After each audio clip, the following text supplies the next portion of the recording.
सुकांतपुर एक छोटा और शांत कस्बा जहाँ लोग एक दूसरे को पहचानते तो थे, पर कई बार सच को पहचानना मुश्किल हो जाता था। यहीं पर रहता था एक ईमानदार और शांत इंसान, रामनाथ। लोग उसे मेहनती और सीधा साधा आदमी मानते थे। लेकिन एक शाम इस कस्बे में ऐसी घटना घटी जिसने सबकी सोच हिला दी और एक बाप को नाजायज केस में फंसा दिया। शाम का समय था। पूरे बाजार में अचानक खबर फैल गई कि शर्मा जी की दुकान में चोरी हो गई है। लोग भागते हुए दुकान की तरफ पहुंचे। शटर टूटा था, सामान बिखरा पड़ा था और हर कोई अंदाजा लगाने लगा कि चोरी किसने की होगी।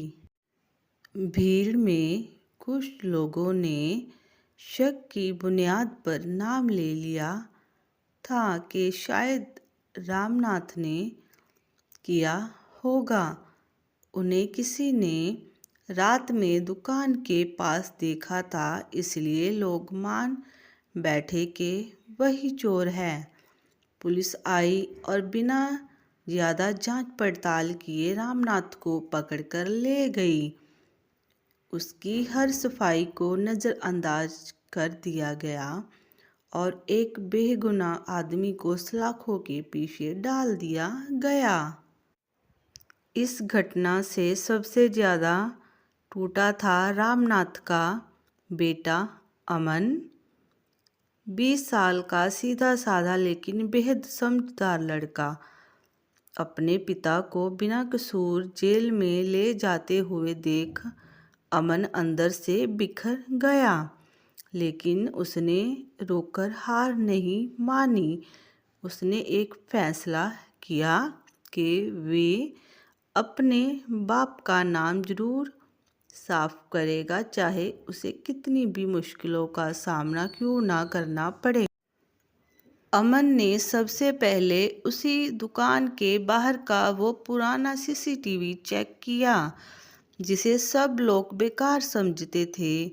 वो फुटेज पूरी तरह सही नहीं था, पर उसमें कुछ धुंधली तस्वीरें बची हुई थी। अमन ने कस्बे के कंप्यूटर रिपेयर वाले से मदद ली और फुटेज को रिकवर करवाया। और तभी एक बड़ा सुराग मिला।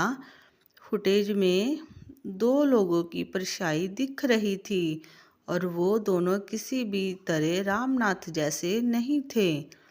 फुटेज में पास में खड़ी एक काली रंग की बाइक भी नजर आई।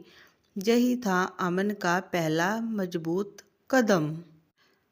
अमन ने आसपास के लोगों से बात करना शुरू किया। उसे पता चला कि पास की चाय की दुकान पर काम करने वाली एक लड़की ने चोरी वाली रात कुछ देखा था। उसने बताया कि 2 लड़के तेजी से बाइक पर भागते दिखाई दे रहे थे।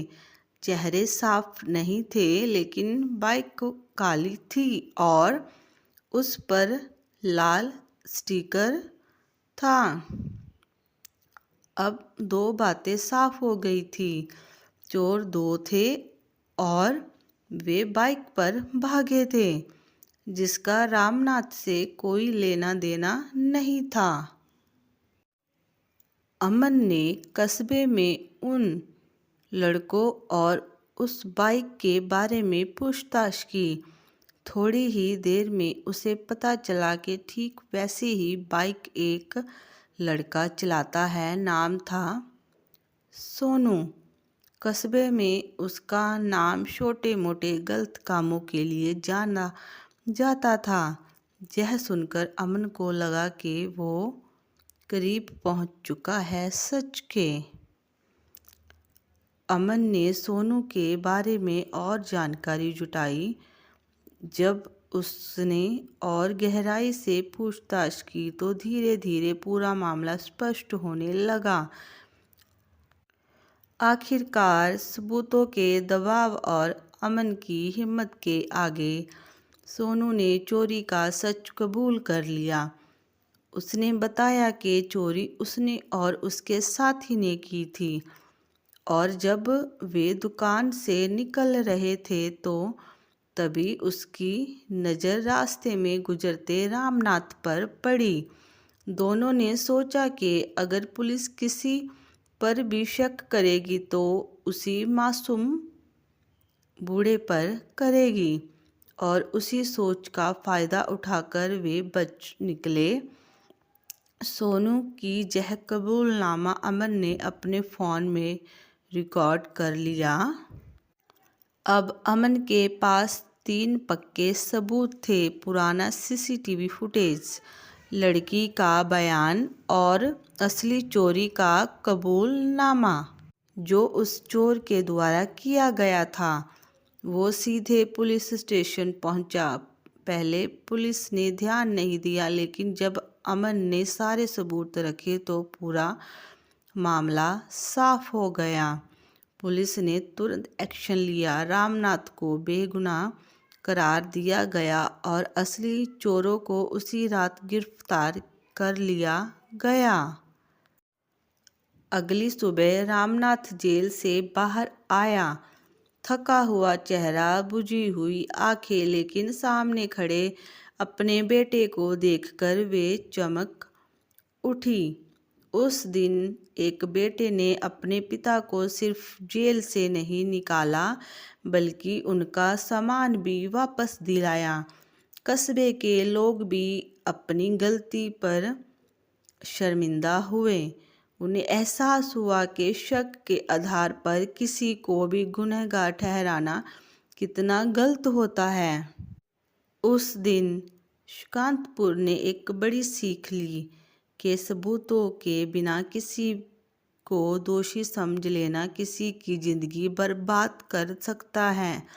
और सच चाहे कितना भी छिप जाए, लेकिन एक ईमानदार और हिम्मत वाला इंसान उसे जरूर उजागर कर देता है। अमन ने साबित कर दिया कि बेटे की हिम्मत और बाप की इज्जत का रिश्ता सबसे मजबूत होता है। एक बेटे ने अपने पिता के लिए लड़ाई लड़ी और सच को जीत दिलाई। और दोस्तों, ये कहानी सिर्फ एक परिवार की नहीं, हर उस इंसान की है जो बेगुनाह होकर भी जिंदगी से लड़ रहा है, और हर उस बेटे की है जो अपने पिता का सम्मान किसी भी कीमत पर बचाने की काबिलियत रखता है। कहानी अच्छी लगी तो लाइक, शेयर और सब्सक्राइब करना मत भूलना।